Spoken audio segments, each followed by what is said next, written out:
Salut à tous, la chaîne Techno vous fait découvrir le premier Apple Store français. C'est au Carrousel du Louvre, juste à côté du musée du Louvre à Paris.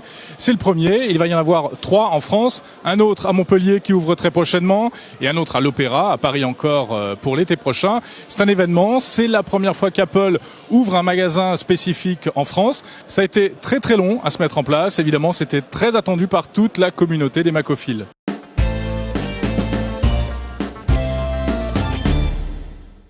En fait, on a attendu 3 décades quelque part, 3 décennies pour venir en France avec notre propre magasin. Mais si on y réfléchit bien, même dans Californie, dans la Silicon Valley... Ça c'est l'ambiance Apple, hein. Voilà, même en Californie, dans la Silicon Valley, dans la ville phare de notre origine, à San Francisco, on a mis 4 ans pour y aller. Donc finalement, arriver à Paris aujourd'hui, dans cet endroit magique, est la meilleure chose qu'on puisse faire. On veut choisir des endroits sans compromis. C'est ce qu'on a fait ici, c'est ce qu'on a fait à Londres, c'est ce qu'on a fait à Munich, c'est ce qu'on a fait à Genève. Et cette stratégie continuera à s'étaler. Et oui, c'est vrai, on est à Montpellier la semaine prochaine et on s'engage au mois de juin à être près de l'Opéra. D'accord. Alors bon, l'Apple Store, c'est toujours le même concept, on le connaît, on achète, on visite. Est-ce qu'il y aura des spécificités ici dans le magasin parisien? C'est un concept qui se renouvelle constamment. Et puis on va faire des premières quand même en France. On va d'abord offrir 5000 t-shirts pour commémorer cet événement. Et mieux encore, on va dissocier le one-to-one, c'est-à-dire l'aptitude à avoir une formation pendant toute l'année de 1 heure par semaine, de l'achat d'un Mac.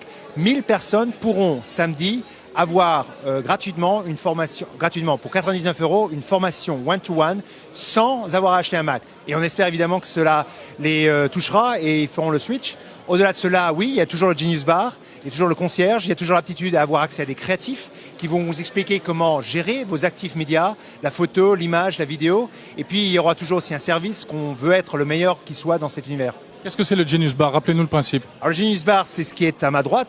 C'est la possibilité de venir avec votre Mac ou votre PC. On fait preuve d'éclectisme et d'ouverture, de tolérance pour pouvoir le réparer ou avoir des réponses à toutes les questions que vous avez. Pour cela, vous allez sur le net, vous prenez un rendez-vous à toute heure de la journée, sachant qu'ici, nous sommes ouverts 7 jours sur 7, de 10h à 9h, comme l'est la galerie du Louvre. Donc je crois que c'est un modèle qui a révolutionné un petit peu ce qu'on a fait jusqu'alors et c'est un modèle qui se prête extrêmement bien à ce dont ont besoin les gens. On aura aussi, pour la première fois à Paris, je ne veux pas l'oublier, une zone d'activation du iPhone. Vous savez que l'iPhone a été un énorme succès en France. Plus de 40% des téléphones intelligents au mois de juin étaient un iPhone et on a donc pensé nécessaire, important, essentiel d'offrir une zone d'activité qui est une première à l'échelle de nos 277 magasins. C'est là, au Genius Bar, qu'on rapporte son iPhone si on a un problème d'écran fissuré?